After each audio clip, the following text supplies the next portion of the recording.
పల్లెల అభివృద్ధే దేశ అభివృద్ధి. గ్రామాలే పట్టుకొమ్మలు.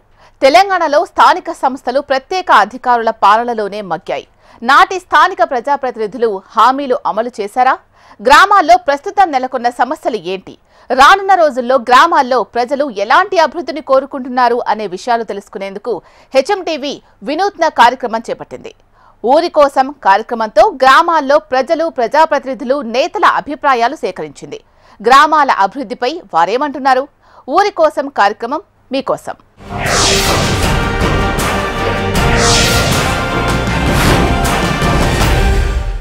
ఉమ్మడి కరీంనగర్ జిల్లాలో వాణిజ్యపరంగా అభివృద్ధి చెందిన ప్రాంతం గంగాధర. కానీ ఈ మండలం అభివృద్ధికి మాత్రం అందనంత దూరంగానే ఉండిపోయింది. ప్రభుత్వాలు మారుతున్న గంగాధర మండలంలోని సమస్యలు మాత్రం తగ్గడం లేదు అంటున్నారు స్థానికులు. స్థానిక ఎన్నికలు సమీపిస్తున్న వేళ గంగాధర మండలంలో సమస్యలపై హెచ్ఎంటీవీ స్పెషల్ రిపోర్ట్ ఇప్పుడు చూద్దాం.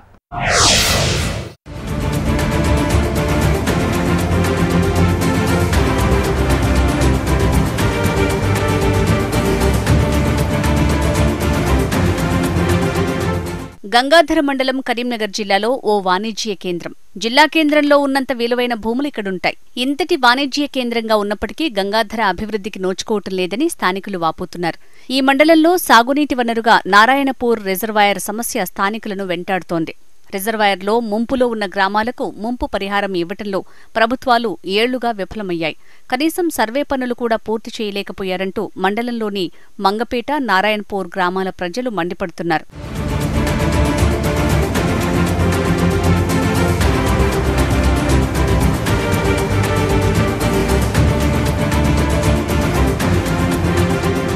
ఇక అతిపెద్ద మండలంగా ఉన్న గంగాధర నుంచి తమను ప్రత్యేక మండలంగా చేయాలంటూ ఘర్షకూర్తి గ్రామస్తులు చాలా ఏళ్లుగా డిమాండ్ చేస్తున్నారు. స్థానికులు నిరాహార దీక్షలు కూడా చేసి నిరసనలు తెలిపారు. పోరాట సమితి ఏర్పాటు చేసుకుని గత 10 ఏళ్ల నుంచి మండలం కోసం ఉద్యమాన్ని తీవ్రతరం చేస్తున్నారు. కానీ ఏ ప్రభుత్వం తమ గోడు పట్టించుకోవటం లేదని ఆగ్రహం వ్యక్తం చేస్తోంది ఘర్షకూర్తి మండల పోరాట సమితి.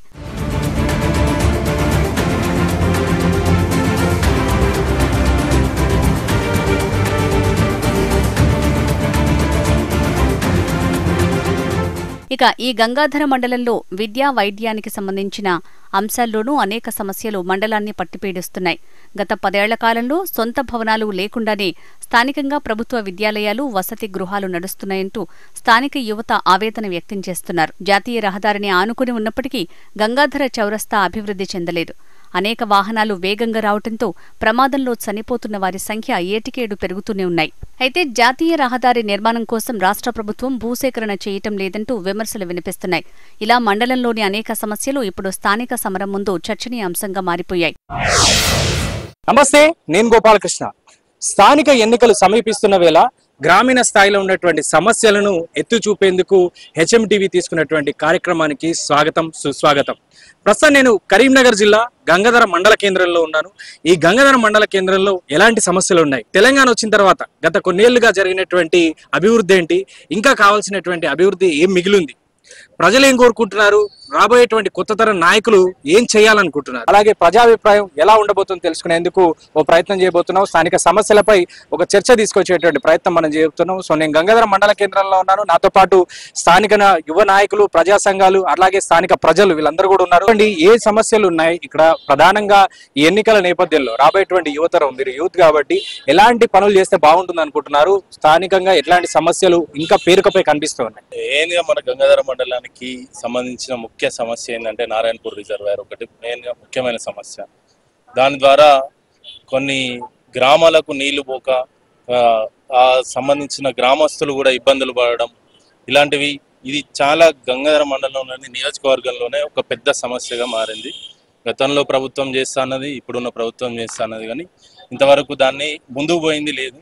కాబట్టి ఈ సమస్యను మేము తీవ్రంగా చేయడానికి ముందున్న ఎవరైనా కూడా దీన్ని పరిష్కరించాలని మేము అందరం కోరుకుంటాం. బీఆర్ఎస్ నాయకులు ఉన్నారు, గత 10 ఏళ్లు మీరే అధికారంలో ఉన్నారు కదా, ఇది మేజర్ సమస్య అయినప్పుడు ఎందుకు దీన్ని ముందుకు తీసుకురాలేకపోయారు, ఎందుకు సాల్వ్ చేయలేకపోయారు, మీరు చెప్పగలుగుతారు? బీఆర్ఎస్ ప్రభుత్వం 10 సంవత్సరాలుగా చాలా పనులలో కూడా చేయడం జరిగింది. చేయగా మిగిలినవి ఇప్పుడు కొంత కాంట్రాక్టర్ల లోపం వల్ల కాంట్రాక్టర్లు సరైన సమయంలో చేయలేక అట్లా కొన్ని ఆగిపోయినవి ఉన్నాయి. ఇప్పుడు బీఆర్ఎస్ ప్రభుత్వంలో ఇప్పుడు Mallapur road Vemulawada road side ఉన్న బ్రిడ్జ్ ను కూడా బీఆర్ఎస్ ప్రభుత్వం ఉన్నప్పుడు అది కంప్లీట్ చేయడం జరిగింది. ఇక్కడ రోడ్ కటింగ్ ఒకటి చేయడం వల్ల దాని కుడికాలకు సంబంధించి ఆ పనులు పూర్తయితాయి. అదొకటి పెండింగ్ లో ఉండడం వల్ల ఆ 12 గ్రామాలకు సంబంధించి నీళ్లు వాటికి చెరువులకు కానీ వాటికి పోకుండా ఉన్నాయి. ముఖ్యంగా ఏంటంటే అన్ని పనులు ఒకటేసారి మనం పని స్టార్ట్ చేసిన తర్వాత చాలా ఇప్పుడు ఎక్కడైనా పని స్టార్ట్ చేసిన తర్వాత ఎండింగ్ వచ్చే వరకు గవర్నమెంట్ చేంజ్ అయిన తర్వాత 10 ఏళ్ళు అయిందండి. మీరు 10 ఏళ్ళు అధికారంలో ఉన్నారు, ఎందుకు చేయలేకపోయారు? చేసినాం కదా, 90% పనులు పూర్తి చేసినాం కదా. ఇప్పుడు 10% అయిపోతే అది ప్రభుత్వ వైఫల్యం కాదు కదా. ఎందుకంటే ప్రభుత్వం ఏదున్నా ఇవాళ నేనుంటా, రేపు వేరే వాళ్ళు ఉంటారు. 10% పనులు ఇప్పుడు పూర్తి చేయాలని మీరు కోరుకుంటున్నారు? తప్పకుండా. ఎందుకంటే ప్రజల అవసరాలు తీర్చాలంటే కంపల్సరీ ప్రభుత్వం ఏదున్నా ప్రజల అవసరాలు తీర్చాలి, అంతేగాని ప్రతిపక్షమా మన పక్షమా అనేది కాదు ఇక్కడ. ఎందుకంటే ప్రజలకు ఎవరైనా ఏ పార్టీ ఉన్నా పూర్తి స్థాయిలో ప్రజలకు ఉపయోగపడే పనులు వెంటనే చేయాలి. ఎందుకంటే ఇప్పుడు విద్య, వైద్యం ఏదైనా, ఇప్పుడు హెల్త్ సెంటర్లు కూడా చాలా దగ్గరలో పనులు మధ్యలో ఆగిపోయినాయి. బిల్లులు రాకనో ప్రభుత్వం చేంజ్ అయిన తర్వాత కొన్ని కాంట్రాక్టర్లు బిల్లులు రావడం లేదని పూర్తి చేయడం లేదు. ఇప్పుడు హెల్త్ సెంటర్లు అట్లే అయిపోయినాయి. విద్యార్థులకు సంబంధించి డైనింగ్ హాల్ కూడా అసంతృప్తిగా మిగిలిపోయినాయి. వాళ్ళు బయట కూర్చొని తినే పరిస్థితి ఉంది. ప్రభుత్వం ఏదున్నా ఇప్పుడు సరే, అప్పుడున్న ప్రభుత్వం సగంలో ఆగిపోయినాయి. ప్రభుత్వం అయిపోయిన తర్వాత వీళ్ళు ఇప్పుడు కాంగ్రెస్ ప్రభుత్వం వచ్చింది కాబట్టి వాళ్ళు తప్పనిసరిగా ఇది ప్రజలకు సంబంధించింది, మేము చేస్తే పేరు వస్తుందని కాదు, ప్రజలకు ఏది ఉపయోగకరంగా ఉంటుందో ఆ పని చేయాలి. ఎందుకంటే ప్రభుత్వాలను విమర్శిస్తే ఏం రాదు. ఇవాళ మేము కాంగ్రెస్ ప్రభుత్వాన్ని విమర్శించడం, కాంగ్రెస్ బీజేపీ ఇట్లా ఒకరికొకరు అనుకోవడం కాదు. ప్రజలకు ఏ సమస్యలు ఉంటాయో ఆ సమస్యల పైన వాళ్ళు పూర్తి స్థాయిలో పని చేస్తే బాగుంటది. ప్రజలకు మనం మంచి చేసిన వాళ్ళం అవుతాం. ప్రభుత్వాలు ఏవి ఉన్నా కానీ ప్రజలకు మంచి చేయడమే మన లక్ష్యం. సార్, బీజేపీ నాయకులు కూడా ఉన్నారు, మీరు చెప్పండి. గంగాధర మండలం అంటే చాలా వాణిజ్యపరంగా బిజినెస్ ఏరియాగా ఉంటుంది. సో ఎట్లాంటి డెవలప్మెంట్ ఇక్కడ కోరుకుంటున్నారు? ఇక్కడ ఎంపీగా బీజేపీ నుంచి బండి సంజయ్ ఉన్నారు, ఆయన కేంద్ర మంత్రిగా ప్రస్తుతం పనిచేస్తున్నారు. గంగాధర మండలం అభివృద్ధి కోసం బీజేపీ నుంచి ఎట్లాంటి సహకారం అందిస్తారు? ఏమైనా కార్యాచరణ కనబడుతుందా మీ పార్టీ నుంచి? నమస్తే అండి. ముందుగా సమస్యలను వెలికితీయడానికి కృషి చేస్తున్న హెచ్ఎంటీవీ వారికి గంగాధర మండల ప్రజల తరఫున ధన్యవాదాలు తెలియజేస్తూ, మరి మీరు అడిగినట్టు బండి సంజయ్ గారు కేంద్ర మంత్రిగా రెండవసారి ఎంపీగా గెలిచి కేంద్ర హోంశాఖ సహాయ మంత్రిగా వారు బాధ్యతలు నిర్వహిస్తున్నారు. మరి వారు గత 2 టర్ముల నుంచి దాదాపుగా ఇప్పటి వరకు 3 కోట్ల పైన వారి నిధుల ద్వారా ఈజెస్ ద్వారా కేటాయించడం జరిగింది. అలాగే కొంత ఈ నేషనల్ హైవేకి సంబంధించి రాష్ట్ర ప్రభుత్వ సమస్య, ఎందుకంటే అది ల్యాండ్ అక్విజిషన్ అనేది లోకల్ గవర్నమెంట్ చేసి ఆ పేమెంట్ చేస్తే వెంటనే అది పూర్తి చేయడానికి ఎంపీ గారు సిద్ధంగా ఉన్నారు. దాంతోపాటు మొన్ననే మాకు సమావేశం ఏర్పడేసి దాంట్లో రాబోయే అంటే ఇప్పుడున్న రాష్ట్రంలో ఉన్న గతంలో 10 సంవత్సరాలు టీఆర్ఎస్ ప్రభుత్వం స్థానిక సంస్థలను నిర్వీర్యం పూర్తిగా చేసింది. మరి తదనంతరం వచ్చిన కాంగ్రెస్ 20 నెలలుగా స్థానిక సంస్థల ఎన్నికలు నిర్వహించకుండా గ్రామాల్లో పూర్తి స్థాయిలో పారిశుద్ధ్యం కానీ ఇతర మౌలిక సదుపాయాలన్నీ కుంటుపడిపోయినాయి. మరి దాన్ని దృష్టిలో పెట్టుకునే ఈజెస్ ద్వారా గంగాధర నేషనల్ హైవేని ఆనుకొని ఉంటుంది ఇప్పుడు ఉన్నటువంటి చౌరస్తా. ఎందుకు నేషనల్ హైవే ఇక్కడ పూర్తిగా లేకపోతుంది? కనీసం గంగాధర చౌరస్తాలో ఎన్నో ప్రాణాలు పోతున్నటువంటి సందర్భం కనబడుతుంది. కేంద్ర ప్రభుత్వం నుంచి నిధులను తీసుకొచ్చి గంగాధర మండలాన్ని, ముఖ్యంగా ఈ నేషనల్ హైవేని ఆనుకున్నటువంటి ఈ ప్రాంతాన్ని ప్రాణాలు పోతున్నా కూడా ఈ చౌరస్తా ఎందుకు డెవలప్ చేయలేకపోతున్నారు? వాస్తవంగా ల్యాండ్ అక్విజిషన్ కాడ ఇక్కడ గంగాధర చౌరస్తా అనేది వాణిజ్యపరంగా ఎక్కువ డెవలప్ అయ్యి ల్యాండ్ కాస్ట్ బాగున్నది. ఈ ల్యాండ్ కాస్ట్ అనేది ఆ రెవెన్యూ వాళ్ళు దీన్ని ప్రజలకు, ఎందుకంటే నష్టపోయిన రైతులకు కానీ ప్రజలకు కానీ ప్లాట్లు కొనుక్కునే నష్టపరిహారం ఇప్పించే పరంగా రాష్ట్ర ప్రభుత్వం ఏంటంటే సెటిల్మెంట్ చేయాలి. అమౌంట్ వాళ్ళకు ల్యాండ్ అక్విజిషన్ అమౌంట్ ఇస్తే నేషనల్ హైవే నుంచి నిధులు మంజూరై ఉన్నాయి.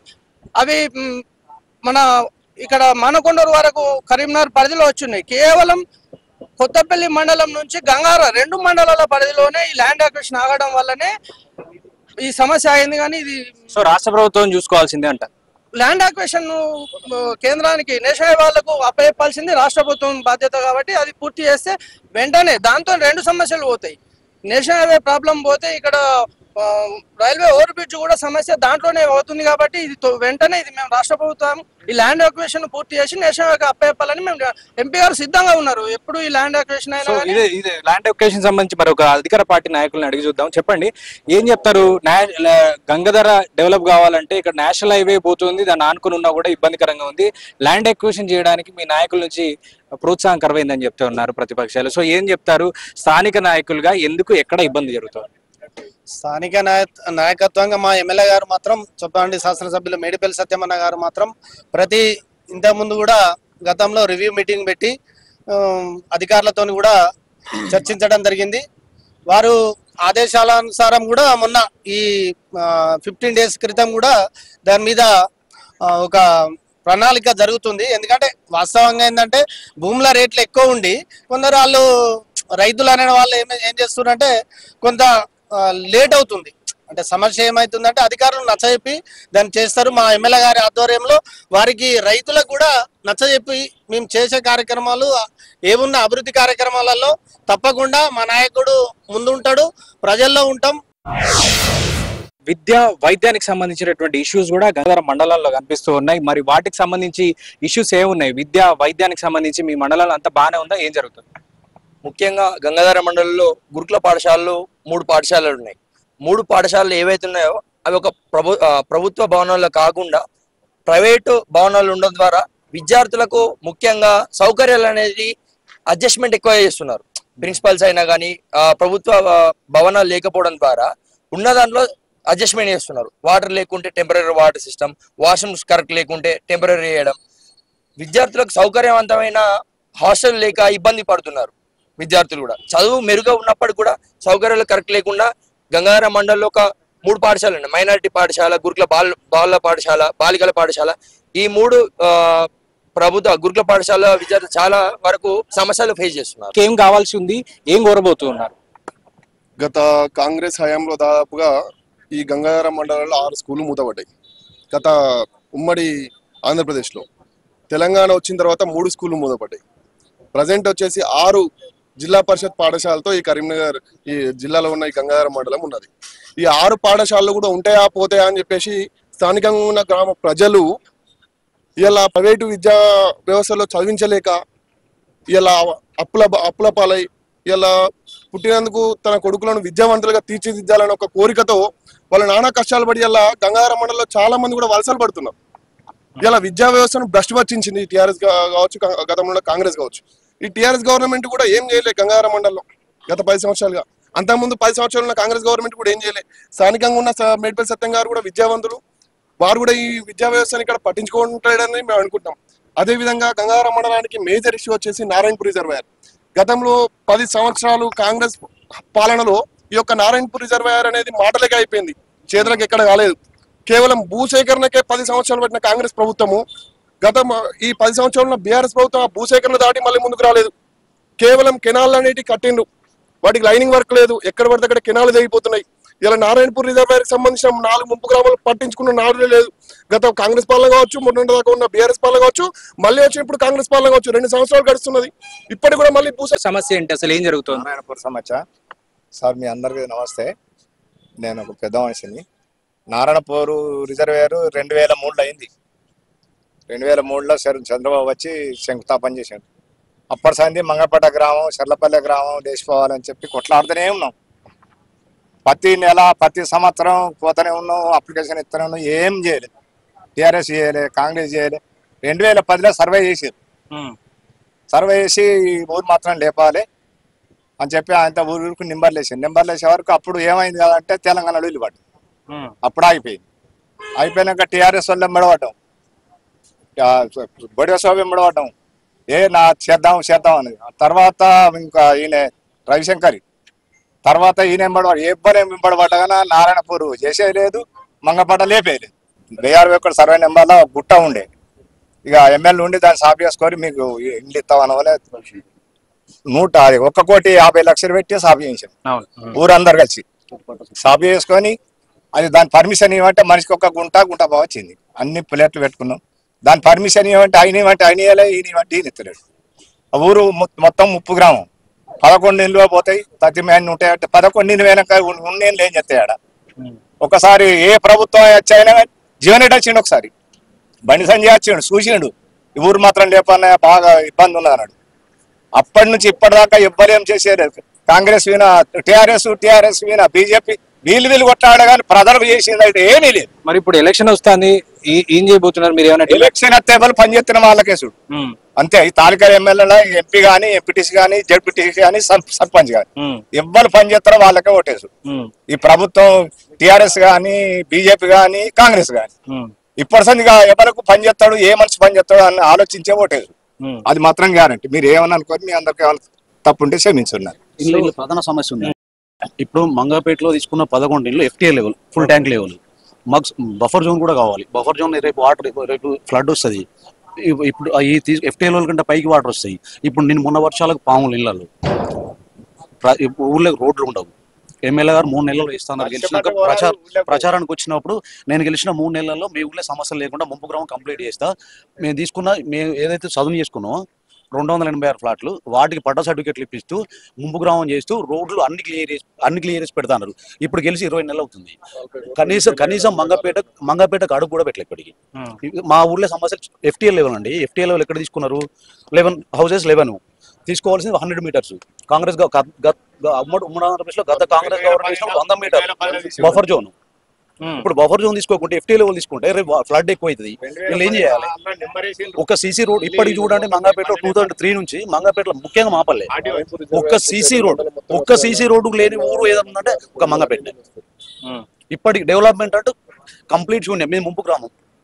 మాకు సర్పంచులు కానివ్వండి, ఎంపీటీసీలు కానివ్వండి, జడ్పీటీసీలు కానివ్వండి, ఎంపీపీలు కానివ్వండి, ఎమ్మెల్యేలు కానివ్వండి, ఎంపీలు కానివ్వండి, ఎవరైనా మీ ముంపు గ్రామమే కదా, మీకు ఆ డెవలప్మెంట్ ఎందుకు? ఎట్లా మీరు వచ్చలే కదా, ముంపు గ్రామం చేయరు, ఇటు తీసుకురారు, కనీసం పట్టా సర్టిఫికేట్లు ఇవ్వరు. తీసుకున్న వాటికి టీఆర్ఎస్ గవర్నమెంట్లో 16.5 కోట్లు చాలా కష్టపడ్డామండి. అప్పుడు కూడా 10 మంది చెరువులోనే టెంట్ వేసుకొని ఊరంతా కూర్చుంటే 16.5 కోట్లు వచ్చినాయి. సార్ ఇప్పుడు 23.5 కోట్లు వచ్చినట్టు అది వచ్చిందా లేదా దేవునికి తెలుసు. ఒక్క డెవలప్మెంట్లో టోటల్ జిల్లాలో తీసుకుంటే మంగపేట శూన్యం అండి. ముఖ్యంగా మనకు ప్రధానంగా అధికార పార్టీ నాయకులు మీరు వీటన్నిటి కూడా సమాధానం చెప్పాల్సిన అవసరం ఉంటుంది. ఎందుకంటే ఇక్కడ రకరకాల సమస్య వచ్చింది. ప్రధానంగా నారాయణపూర్కి సంబంధించినటువంటి ఇష్యూ గత 25 ఏళ్ళుగా నాంతూనే కనబడుతోంది. కనీసం ఇప్పుడైనా మీ ప్రభుత్వం నుంచి న్యాయం చేయబోతారా? స్థానిక ఎన్నికల నేపథ్యంలో వాళ్ళు పని చేస్తేనే ఓటేస్తామని చెప్తున్నారు ఆ గ్రామం నుంచి వచ్చినటువంటి బాధితులు. సో రేపు పొద్దున పోటీ చేయాలంటే అధికార పార్టీ నుంచి మీరు దీనికి సమాధానం చెప్పాల్సి ఉంటుంది. ఇప్పుడు ఏం చెప్తారు వాళ్ళకి? మా ఎమ్మెల్యేకు, మా మేడిపల్లి సత్యం గారికి కంప్లీట్ గా రైతుల మీద ప్రేమ ఉన్నది, విశ్వాసం ఉన్నది. రైతుల కోసం అతను ఎంత పని చేయడానికైనా సిద్ధంగా ఉన్నాడు.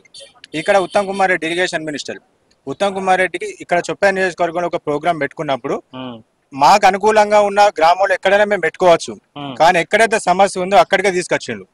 అదే నారాయణపూర్ గ్రామంలో అక్కడనే ప్రోగ్రామ్ పెట్టించి అక్కడనే రైతులతోని అక్కడ నారాయణపూర్ గ్రామ వాసులతోని మాట్లాడిపించి ఆ నారాయణపూర్ రిజర్వాయర్ దగ్గరికి ప్రత్యక్షంగా చూపించి ఈ సమస్యను వాళ్ళకు ఎక్స్ప్లెయిన్ చేయించారు అనే హామీ ఇచ్చిన ఉత్తమ్ కుమార్ రెడ్డి గారు హామీ ఇచ్చారు. మా మేడిపల్లి సత్యం గారు ఇప్పుడు వాళ్ళు అడుగుతున్న దాంట్లో ఒక క్వశ్చన్ ఉంది. అప్పుడేమో బఫర్ జోన్ 100 మీటర్స్ రేంజ్ తీసుకొని ఇప్పుడు FTA లెవెల్ తీసుకున్నారు. సో ఇప్పుడు ఇబ్బందిగా అవుతుంది కదా అంటారు. అప్పుడు ఉన్నది కాంగ్రెస్ ప్రభుత్వమే, ఇప్పుడు వచ్చింది కాంగ్రెస్ ప్రభుత్వమే. సో ఇప్పుడు ఎందుకు ఆ తేడా అని అడుగుతున్నారు. ఇప్పుడు సర్వే అనేది గత కాంగ్రెస్ ఉన్నప్పుడే సర్వే చేసేది. గతంలో కాంగ్రెస్ ఉన్నప్పుడే సర్వే జరిగింది. తర్వాత బీఆర్ఎస్ అధికారంలోకి వచ్చి 10 సంవత్సరాలు అధికారంలో ఉన్నారు. 10 సంవత్సరాలు దాని మీద ఏమాత్రం వాళ్ళు పనిచేయలేదు. ఇప్పుడు మా మేడిపల్లి సత్యం గారు నారాయణపూర్, చెర్లపల్లి, మంగపేట గ్రామాలను ముంపు గ్రామంగా ప్రకటించాలని ప్రతిపక్షంలో ఉన్నప్పుడు ఇదే మాట చెప్పిండు. ఇక్కడ అధికారంలోకి వచ్చినాక ఎమ్మెల్యే గెలిచిన తర్వాత కూడా దీని మీద అనేక సార్లు ఇరిగేషన్ మినిస్టర్ కానీ దానికి సంబంధిత మినిస్టర్ కానీ ఖచ్చితంగా తను ఎన్నోసార్లు చెప్తున్నాడు, ఇప్పుడు చెప్తాడు కూడా. ఈ నా టర్మ్ అయిపోయేలోపు నారాయణపూర్ రిజర్వాయర్కి సంబంధించిన ముంపుకు సంబంధించిన గ్రామాలు ఏవైతే ఉన్నాయో వాటి ముంపు గ్రామాలుగా ప్రకటించి వాళ్లకు సంబంధిత అవకాశం ఉన్న ఏరియాలో వాళ్లకు భూములు ఇప్పిస్తా అని చెప్పి హామీ ఇచ్చారు. ఖచ్చితంగా ఇప్పిస్తారు. వైద్యానికి సంబంధించి గంగధార నుంచి మండలం నుంచి ఎవరు కావాలన్నా కూడా కరీంనగర్ దాకా ప్రయాణం చేయాల్సిన పరిస్థితి ఏర్పడుతుందని చెప్తున్నారు. సో చాలా సమస్యలు కనబడుతున్నాయి. ముఖ్యంగా వైద్యం, విద్యకు సంబంధించినటువంటి విషయాలు అయితే మేజర్ గా వినబడుతున్నాయి. ఇంతకుముందు గతంలో కూడా కాంగ్రెస్ ప్రభుత్వం ఉన్నప్పుడు, ఉమ్మడి తెలుగు రాష్ట్రాల్లో కాంగ్రెస్ ప్రభుత్వం ఉన్నప్పుడే ఇంటర్మీడియట్ కళాశాలను తీసుకురావడం జరిగింది గంగాధర నియోజకవర్గానికి, చొప్పద నియోజకవర్గం గంగాధర మండలంలో. ఇప్పుడు కూడా ఇదే మా ప్రభుత్వం ఇంకా 2.5-3 సంవత్సరాలు ఉన్నది. ఇంకా 2.5-3 సంవత్సరాలు గడవక ముందే ఏదైతే మా ఎమ్మెల్యే గారు చొప్పదాని నియోజకవర్గంలో మేము ఏదైతే ఓట్ల కోసం తిరిగి ఏవైతే హామీలు ఇచ్చినామో ఆ హామీలు ఇచ్చిన నాడు కూడా ప్రజలకు క్లియర్ గా మేము చెప్పడం జరిగింది. ఇంకో 6 నుంచి సంవత్సరం కాకపోతే మా టర్మ్ అయిపోయే లోపు ఖచ్చితంగా డిగ్రీ కాలేజ్ తీసుకొని వస్తామని సందర్భంగా మనవి చేస్తూ, మళ్ళీ ఏదైతే మీరు వైద్యానికి సంబంధించి అడిగినారో దానికి కూడా మేము మా వైద్య ఆరోగ్య శాఖ మంత్రి గారి దగ్గరికి తీసుకెళ్లడం జరిగింది. దీన్ని కూడా అతి తొందరలో దీన్ని సాల్వ్ చేసి ఈ మండలంలో ఉన్నటువంటి ప్రజలకు అతి తొందరలో అతి నాణ్యతమైన వైద్యాన్ని అందజేస్తామని చెప్పి సందర్భంగా మనవి చేస్తున్నాం. సో ఇంకొక సమస్య, ఇక్కడ ఉన్నటువంటి గంగాధర చాలా పెద్ద మండలం. సో దీంట్లో ప్రత్యేకంగా మరో మండలం కావాలని డిమాండ్ చేస్తున్నారు. గత కొన్ని రోజులుగా ఘర్షకుర్తిని మండలం చేయాలని చెప్తున్నారు. సో ఏంటి, ఎందుకోసం ప్రత్యేక మండలం కోరుతున్నారు ఏంటి? గంగాధర మండలంలో దాదాపు 33 గ్రామాలు ఉన్నాయి. అందులో ప్రజలకు పాలనా సౌలభ్యంగా లేకపోవడం వల్ల మండలాల ప్రక్రియ అనేది బీఆర్ఎస్ ప్రభుత్వంలో మండలాల ప్రక్రియ ఉన్నది. అప్పుడు 2004 ఉప ఎన్నికల అప్పుడు కేసీఆర్ గారు మా ఘర్షకుర్తికి వచ్చి నాడి బీటీ చౌరస్తాలో మాట ఇవ్వడం జరిగింది. గంగాధర మండలంలో మేజర్ విలేజ్ ఘర్షకుర్తి కాబట్టి ఘర్షకుర్తిని మండలం చేస్తాము, పాలనా సౌలభ్యం ప్రతి ప్రజలకు అందుబాటులో ఉండదు కాబట్టి అప్పుడు మాట ఇవ్వడం జరిగింది. అలాగే 2014 ఎన్నికల్లో బీఆర్ఎస్ ప్రభుత్వం అధికారంలో వచ్చింది. 10 సంవత్సరాలు వాళ్ళు అధికారంలో ఉన్నారు. మండలాల ప్రక్రియ ఉన్నప్పుడు వాళ్ళు మండలం చేస్తా అన్నారు, చేయలేదు. 2023 ఏప్రిల్ 30 నాడు బీఎస్పీ పార్టీలో నేను మండల అధ్యక్షులు పనిచేసిన. పార్టీలకు అతీతంగా నేను దీక్ష చేపట్టడం జరిగింది. ఘర్షకుర్తి మండల సాధన సమితి ప్రధాన కార్యదర్శిగా నేను పనిచేసిన. దాదాపు ఘర్షకుర్తి మండలాన్ని 40 సంవత్సరాల చరిత్ర మాది. ఎన్టీ రామారావు గారు మొదటిసారి మండలాల ప్రక్రియ ఏర్పాటు చేసినప్పుడు ఘర్షకుర్తిని మేము మండలం కేంద్రంగా చేస్తామని చెప్పేసి అప్పుడున్నటువంటి ఎమ్మెల్యే గారు చెప్పారు. అప్పటి నుండి ఇప్పటి వరకు మేము ఎక్కని గడపలేదు, తొక్కని ఆఫీస్ లేదు. అలాంటి ఘర్షకుర్తి నాయకులకు ప్రతిసారి ఓట్లప్పుడు ఘర్షకుర్తి ఎక్కువ జనాభా ఉంది, 10,000 జనాభా ఉంది, ఓట్ల శాతం ఎక్కువ ఉంది. వాళ్ళు మమ్మల్ని ఒక ఓటర్గానే చూశారు తప్ప ప్రజల పాలన కోసం ఇక్కడ ఉన్నటువంటి ప్రజలకు ఏ విధమైనటువంటి సేవా కార్యక్రమం చేయలేదు. కేసీఆర్ గారు వచ్చిన తర్వాత ఎన్నో మండలాలైనాయి. 3 ఎంపీటీసీ గ్రామాలు ఉన్నటువంటి కేంద్రాలు ఉన్నటువంటి వాటికి కూడా మండల కేంద్రం చేసిండ్రు. శంకర రవిశంకర్ గారు కూడా ఏది అసెంబ్లీలో మాట్లాడారు, ఇస్తామని అన్నారు. చివరికి వస్తే ఆయన ఏమన్నారంటే ఇదేమన్నా బీడీ కట్టనా, సిగరెట్ బీడీ కట్టనా అని చెప్పేసి ఒక పదజాలం వాడిండ్రు. అది దేవుడు చూసిండు. అదే విధంగా శోభక గారు కూడా ఒక పదం వాడిండ్రు, ఆమెను కూడా దేవుడు చూసిండు. అదే విధంగా చెప్పుకుంటా పోతే మా బాధలు, మా ఆలోచనలు, మాలో ఉన్నటువంటి ఆవేదన హెచ్ఎంటీవీ గారు మా తెలియజేసినందుకు వారికి ప్రత్యేకమైన ధన్యవాదాలు తెలియజేస్తున్నాము. ఎందుకంటే మాలోని ఘర్షకుర్తి గ్రామంలో దాదాపు 40 సంవత్సరాల నుండి మేము పోరాటం చేస్తున్నాం. తెలంగాణకు ఎంత చరిత్ర ఉందో ఘర్షకుర్తికి మండల కేంద్రం కావాలన్న అంత చరిత్ర ఉంది. వచ్చే నాయకులు వస్తున్నారు, పోతున్నారు తప్ప ఘర్షకుర్తి గ్రామాన్ని మండల కేంద్రంగా గుర్తించడానికి ఏ నాయకునికి చేతులు వస్తలేవు, నోరు వస్తలేవు అని నేను తెలియజేస్తున్నాను. అదే విధంగా మాలోని ఇంకా ఆవేదన ఉన్నది. దయచేసి నేను చిన్నప్పటి నుండి చూస్తున్న ఘర్షకుర్తి మండల కేంద్రం ఎప్పుడైతుందో అక్కడ చుట్టుపక్కల ఉండి దాదాపు ఘర్షకుర్తి గ్రామమే 10,000 జనాభా ఉంటుంది. అక్కడ ఒక మండల కేంద్రం అయితే అక్కడ ఉన్నటువంటి ప్రజలకు రక్షణ శాఖ కానీ, పోలీస్ వ్యవస్థ కానీ, పోతే ఆరోగ్యం, పోతే అదే విధంగా ఇప్పుడు ఉన్నటువంటి గురుకుల పాఠశాలలు, ఇవన్నీ చుట్టుపక్కల ఉన్నటువంటి ఇప్పుడు పాలన సౌలభ్యం దాదాపు ఘర్షకుర్తి నుండి గంగాధరకు 15 కిలోమీటర్లు వస్తుంది. అదే విధంగా ఉద్యానం వాళ్ళకి చాలా ఇబ్బంది అవుతుంది. ఒక సర్టిఫికేట్ తెచ్చుకోవాలంటే పిల్లలు ఇక్కడికి రావాలంటే ఎంత ఇబ్బంది అవుతుంది. పిల్లల గురించి, ప్రజల గురించి పాలన సౌలభ్యం కోసం ఘర్షకుర్తి మండల కేంద్రాన్ని వెంటనే మాకు చేయాలని కోరుచున్నాం. మొత్తంగా గంగాధర మండలానికి సంబంధించినటువంటి అనేక సమస్యలు ప్రధానంగా చర్చలోకి వచ్చాయి. మండలంలో ముఖ్యంగా వినబడుతున్నటువంటి సమస్య నారాయణపూర్ సంబంధించినటువంటి రిజర్వాయర్ సమస్య. దానికి ముంపు గ్రామాలుగా ప్రకటించాలని చెప్పి అక్కడ ఉన్నటువంటి నిర్వాసిత గ్రామాలు ఏళ్లుగా కొనసాగుతోంది వల్ల పోరాటం. ఇప్పటి వరకు కూడా వాళ్ళకి న్యాయం జరగలేదని వాపోతున్నారు. మరోవైపు ఘర్షకుర్తిని మండల కేంద్రంగా ప్రకటించాలంటూ ఎన్టీ రామారావు ముఖ్యమంత్రి ఉన్నప్పటి నుంచి పోరాడుతున్నాం, ఇప్పటికీ మా కోరిక నెరవేరలేదనేది మరొక తీవ్రమైన సమస్య కనబడుతోంది. వైద్యానికి సంబంధించి కూడా పలు సమస్యలు గంగాధర మండల కేంద్రంలో కనిపిస్తూ ఉన్నాయి. నేషనల్ హైవేకి సంబంధించినటువంటి ఇష్యూ కూడా ఇక్కడ కనబడుతోంది. సో రాష్ట్ర కేంద్ర ప్రభుత్వాలు దంచుకుంటే కనుక గంగాధర లాంటి వాణిజ్య కేంద్రంగా ఉన్నటువంటి ఈ ప్రాంతం ఖచ్చితంగా మరింత అభివృద్ధి చెందేటువంటి అవకాశం ఉంటుంది. సో స్థానిక సమరంలో పోటీ చేయబోతున్నటువంటి జాతీయ పార్టీలు అట్లాగే రాష్ట్ర పార్టీలు ఇవన్నీ కూడా స్థానిక సమస్యలను ఎలా ఎలివేట్ చేయబోతున్నాయి, స్థానిక సమస్యలను తీర్చి వస్తామనేటువంటి హామీలు ప్రజలకు ఇస్తాయా, రాష్ట్రంలో కేంద్రంలో ఉన్నటువంటి అధికారంలో పార్టీలు ఏం చెప్తాయి, ఎలా నెరవేరుస్తాయి అనేది చూడాలి. మరి ఇక్కడ ఉన్నటువంటి సమస్యలను ప్రభుత్వాలు గుర్తించాలని హెచ్ఎంటీ కూడా కోరుకుంటారు. కరీంనగర్ జిల్లాలో కీలక ప్రాంతంగా మారిన గంగాధర ఎన్నో సమస్యలతో కొట్టుమిట్టాడుతోంది. స్థానిక సంస్థల ఎన్నికల వేళనైనా తమ సమస్యలు తీర్చాలని ప్రభుత్వానికి స్థానికులు డిమాండ్ చేస్తున్నారు. ప్రభుత్వాలు మారినా తమ వెతలు తీరలేదంటున్న స్థానిక ప్రజలు తమ డిమాండ్లను నెరవేర్చే పార్టీలకే ఓటేస్తామంటున్నారు. ఇప్పటికైనా ప్రభుత్వంలో కదలికలు వస్తాయని స్థానికులు ఆశిస్తున్నారు.